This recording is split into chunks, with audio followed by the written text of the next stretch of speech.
அளவுக்கு இந்த ஆட்சி மேல மக்களுக்கு ஒரு வெறுப்பு இருந்திருக்கு.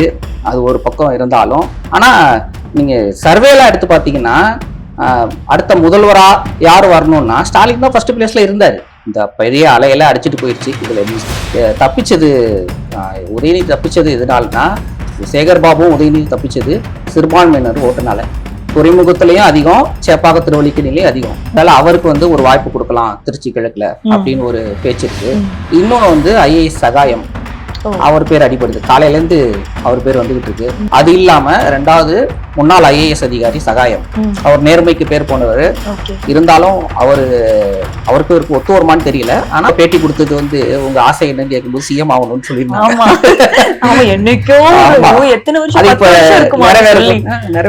நிறைவேறதுக்கான ஒரு முதல் படியா இது அமையும்ல. நியூஸ் பிளஸ் தமிழ் நேயர்கள் அனைவருக்கும் ஐஷுவின் அன்பான வணக்கங்கள்.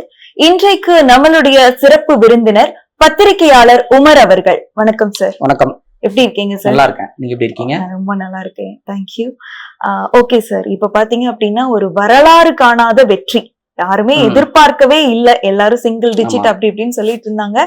அதெல்லாம் தாண்டி 108 சீட்ல வின் பண்ணிருக்காங்க டிவிகே கட்சி. அது ஒரு பக்கம் இருக்கு, கண்டிப்பா அதை பத்தி நம்ம பேசலாம். கொளத்தூர் தொகுதி, அதாவது ஆண்டு கொண்டிருந்த முதல்வர் மு.க. ஸ்டாலின் அவர்கள் இப்பதான் ஆண்டு இருக்காங்க. அந்த ஆண்டு கொண்டிருந்த அந்த தொகுதி, கொளத்தூர் தொகுதியில முதல்வர் மு.க. ஸ்டாலின் அவர்கள் தோல்வி அடைஞ்சிருக்கிறாரு. இதை பற்றி உங்களுடைய கருத்து? அதாவது 2011 அவர் 1000 விளக்கு தொகுதியில போட்டிட்டா தோத்துருவாருன்னு சொல்லிட்டு உளவுத்துறை சொன்னதுனால இதுக்கு வந்தாரு, கொளத்தூர் தொகுதிக்கு வந்தாரு. அப்பதான் மாறினாரு. தொடர்ந்து 3 தேர்தல்ல வெற்றி. இப்போ உளவுத்துறை ஒரு இன்டிமேஷன் கொடுத்திருக்கணும். என்னன்னா, பெரம்பூர் தொகுதியும் கொளத்தூர் தொகுதியும் கிட்டத்தட்ட சேம் தான். இந்த தெரு பெரம்பூர்னா அடுத்த தெரு கொளத்தூர். சோ இங்க உள்ள வெற்றி இங்க பாதிக்கும் அப்படின்ட்டு உளவுத்துறை ரிப்போர்ட் கொடுத்திருக்கணும்னு சொல்றாங்க. இப்போ சொல்றாங்க, இப்ப சில தகவல்கள் வந்துட்டு இருக்கும்போது சொல்லுது. சோ இந்த வெற்றி இங்க பாதிக்கும். அதனால இவர் திருவாரூர் போயிருக்கணும். கலைஞர் போனார்ல, கலைஞர் இங்க நின்னாரு, சென்னையில சேப்பாக்கத்துல நின்னாரு, அப்புறம் திருவாரூருக்கு போயிட்டாரு.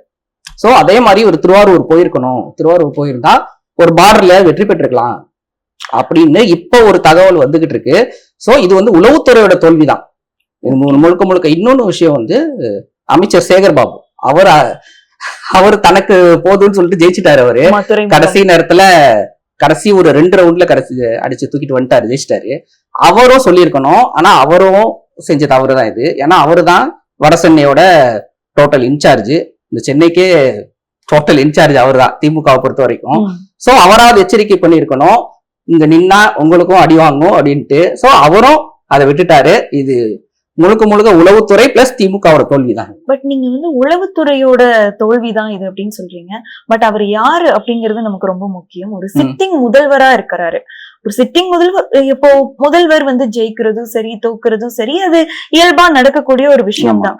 ஆனா தன்னுடைய சொந்த தொகுதியிலேயே தோற்கிறாரு அப்படிங்கும் போது நீங்க உளவுத்துறையை மட்டும் நீங்க எப்படி குற்றம் சாட்ட முடியும்? இல்ல, அது ஆக்சுவலா உளவுத்துறைக்கு அந்த களத்தோட நிலவரம் தெரியும், அந்த களத்து எப்படி இருக்குங்கிறது தெரியும்.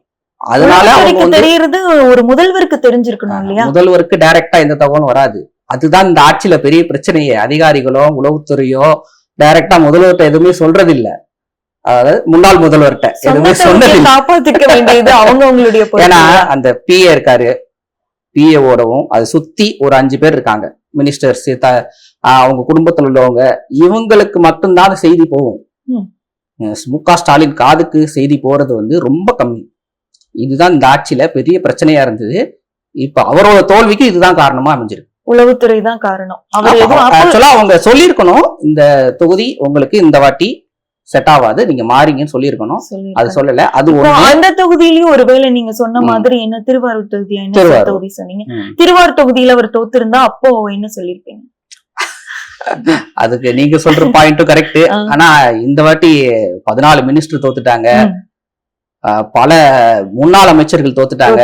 சோ இது பெரிய அலை 2011 எப்படி ஒரு அலை வந்ததோ, திமுக ஆட்சிக்கு எதிரான ஒரு அலை அதிமுகவை டோட்டலா ஃபுல்லா கொண்டு சேர்த்து, அதிமுக கூட இருந்தவங்க தேமுதிக, கம்யூனிஸ்ட் எல்லாருமே கொண்டு சேர்த்துது. சோ அதே மாதிரி ஒரு பெரிய அலை இப்ப வந்திருக்குது. இந்த அலையில இவரு எடப்பாடி பழனிசாமி தப்பிச்சதே பெரிய விஷயம். சோ இவர் திருவாரூர் போயிருந்தாலும் தப்பிச்சாரு, ஆனா ஒரு சிட்டிங் முதல்வர் தப்பிக்கலையே, அதுதானே எங்களுடைய பெரிய கேள்வி. அதான் அந்த அளவுக்கு இந்த ஆட்சி மேல மக்களுக்கு ஒரு வெறுப்பு இருந்திருக்கு. அது ஒரு பக்கம் இருந்தாலும், ஆனா நீங்க சர்வேல எடுத்து பாத்தீங்கன்னா அடுத்த முதல்வரா யாரு வரணும்னா ஸ்டாலின் தான் ஃபர்ஸ்ட் பிளேஸ்ல இருந்தாரு நிறைய இடத்துல. இது அவங்களோட முதல்வர் வேட்பாளருங்கும் போது நிறைய சர்வேல ஸ்டாலின் இருந்தாரு. ஆனா அந்த சொந்த தொகுதி மக்களுக்கே அது பிடிக்கல. ஓகே, நீங்க சொல்றது ஒரு பக்கம் கரெக்ட் தான் சார். ஓகே, கொளத்தூர் தொகுதி வி அண்டர்ஸ்டாண்ட். அதாவது சென்னை வந்து திமுகவினுடைய கோட்டை அப்படின்னு சொன்னாங்க. 16 தொகுதியில 2 தொகுதி தான் டிஎம்கே வின் பண்ணாங்க. 14 தொகுதியிலையும் தாவேகா தான், ஏடிஎம்கே கூட வரல, தாவேகா தான் 14 தொகுதியிலையும் வந்திருக்கு. அதற்கு உங்களுடைய பதில்? அதான் சொன்னேன், இது இந்த பெரிய அலையில அடிச்சுட்டு போயிருச்சு. இதுல தப்பிச்சது உதயநிதி தப்பிச்சது எதனாலனா, சேகர் பாபுவும் உதயநிதி தப்பிச்சது சிறுபான்மையினர் ஓட்டுனால.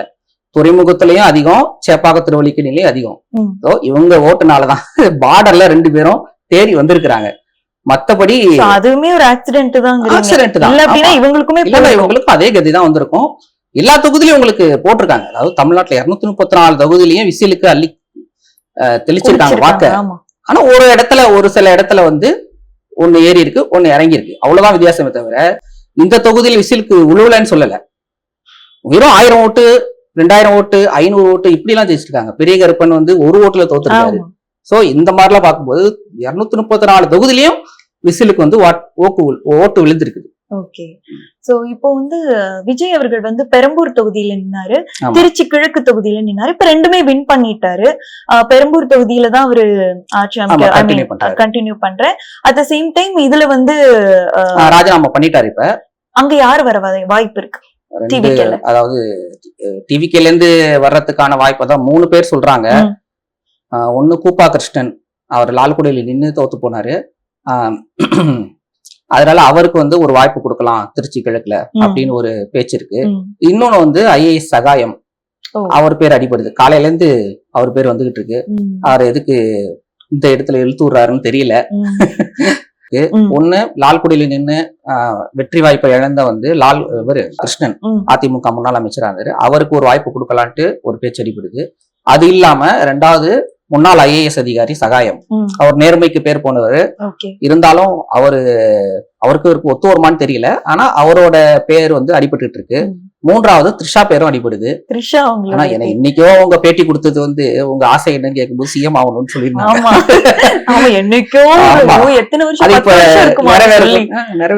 நிறைவேறதுக்கான ஒரு முதல் படியா இது அமையும்ல. ஒருவேளை நிறுத்தி இருக்கலாம், ஜெயிக்க வச்சிட்டாங்கன்னா மக்கள் என்ன பண்ண முடியும்? யார் என்ன கேட்க முடியும்? சோ இந்த 3 பேர் இப்ப வாய்ப்பு இருக்குது. இது இல்லாம அவர் மனசுல வேற யார் இருக்காங்களோ தெரியல. இதுல இன்னொரு விஷயம், திமுகவும் அதிமுகவும் இதுல வேட்பாளர் நிறுத்துவாங்களா, இதுல போட்டிடுவாங்களாங்கிறது சந்தேகம். ஓகே, சோ இப்போ வந்து 234 தொகுதிகள் இருக்கு. விஜய் அவர்கள் வெற்றி பெற்றது 108 தொகுதி. இப்ப ஆட்சி அமைக்கணும்னா 118 தொகுதி இருக்கணும் அப்படின்னு சொல்றாங்க. இப்ப இன்னும் 10 தொகுதி தேவைப்படுது. யாரோட கூட்டணி அமைக்கிறதுக்கான வாய்ப்பு இருக்கும்னு நீங்க நினைக்கிறீங்க? 10 இல்ல 11 தொகுதி தேவை. ஏன்னா 108 இருக்குல்ல, இவர் 2 தொகுதியில இருந்தாரு, ஒண்ணு ராஜினாமா பண்ணிட்டாரு, 107 தான். சோ சரியான கணக்குப்படி பார்த்தா 11 தொகுதி தேவை. இப்போதைக்கு வர்ற தகவல்கள் என்ன, 5 காங்கிரஸ், 2 கம்யூனிஸ்ட், 4 9 ஆச்சு, 2 விசிகா, 11 ஆச்சு. கன்ஃபார்மா சொல்றீங்களா? வர்ற தகவல் அவ்வளவுதான். 11 பேரு இப்ப ரெடியா இருக்கிறாங்க. ஏன்னா காலையில இருந்து அறிவிச்சுட்டாங்க. கிட்டத்தட்ட மறைமுகமாவும் சொல்லிட்டாங்க, நேரடியாவும் சொல்லிட்டாங்க, கூப்பிட்டா நாங்க போறதுக்கு ரெடின்ட்டு. காங்கிரஸ் மட்டும்தான் பதில் சொல்லணும். என்னன்னா காங்கிரஸ் வந்து 2 அமைச்சர்கள், கேபினெட் அமைச்சரவை எதிர்பார்ப்பாங்க.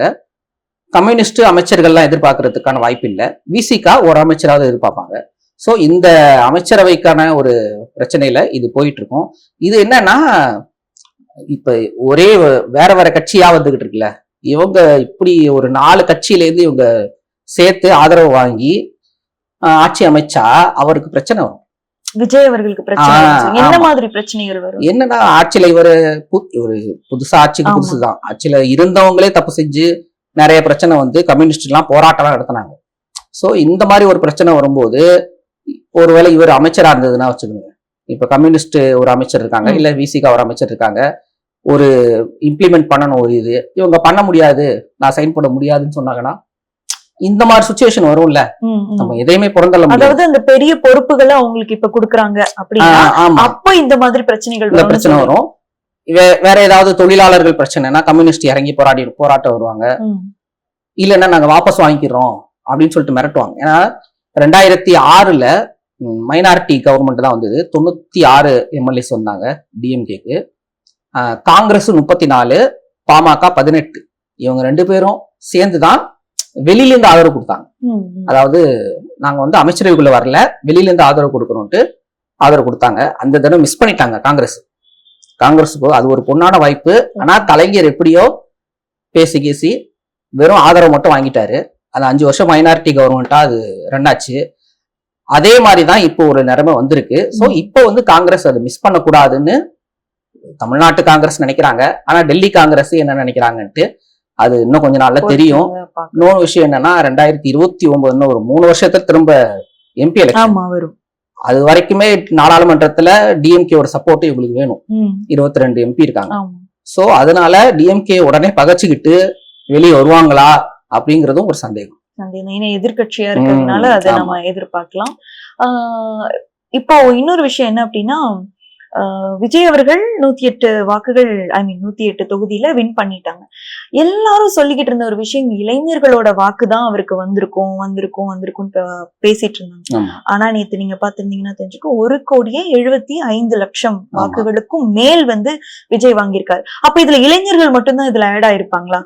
இல்ல, ஒரு 75 லட்சம் வேணா ஒரு இளைஞர்கள் இருப்பாங்க. ஆனா இது இளைஞர்களா இருக்கட்டும், பெண்களாகட்டும், வயசானவங்களா இருக்கட்டும், முதியோர்களும் போட்டிருக்காங்க. ஆனா இது வந்து அதான் சொல்றேன், 234 தொகுதியிலே எல்லா வகையான மக்களும் போட்டிருக்காங்க. சிறுபான்மையினர் பிரச்சனை இல்ல. ஏன்னா இவர் வந்து சிறுபான்மை சமூகத்தை சேர்ந்தவர். ஜோசப் விஜய்னு இவர் தன்னை அழைச்சுக்கிறக்கூடிய அளவுக்கு இருக்காரு. ஆனாலும் அது வந்து மக்கள் அதெல்லாம் பார்த்து, ஆனா அதையும் மக்கள் பார்க்கல. வேட்பாளர்கள்லாம் மக்கள் யாருமே பார்க்கல. அவங்க தொகுதியில யார் வேட்பாளர்லாம் தெரியவே தெரியாது மக்கள். சின்னத்தை பார்த்தாங்க, அவ்வளவுதான். ஏன்னா இந்த விஜய் படமும் இருக்காது, வேட்பாளர் படம் இருக்கும், அது யாருன்னே தெரியாது. சின்னம் மட்டும்தான் அவங்களுக்கு போனாங்க. விஜய் அவங்கள மட்டுமே, விஜய் நிக்கிறார் அவ்வளவுதான், அப்படிங்கிற ஒரு விஷயம் தான். அதனால இது வந்து இளைஞர்கள் போட்டாங்களா பெண்கள் போட்டாங்களா இப்படி பிரிச்சுன்னா தேர்தல் ஆணையம் இன்னும் கொஞ்சம் நல்லா அறிவிக்கும்னு நினைக்கிறேன். ஏன்னா இந்த வயசுல இருந்து இந்த வயசு வரைக்கும் எத்தனை போலாச்சு அந்த மாதிரி ஏதாவது டீடைல்ஸ் வந்தாலும் தெரியும். ஆனா 234 தொகுதியிலையும் அத்தனை வயதான மக்களும் போட்டிருக்காங்க. சின்ன 18ல இருந்து ஆரம்பிச்சு கிட்டத்தட்ட 70-75 வயசு வரையுமே போட்டிருக்காங்க. அப்படி இருந்தாதான் இப்படி ஒரு மாற்றம் வரும். சோ இப்போ பாத்தீங்கன்னா விஜய் அவர்கள் நிறைய வாக்குறுதிகள் கொடுத்திருக்காங்க, நீங்க நிறைய பாத்திருப்பீங்க.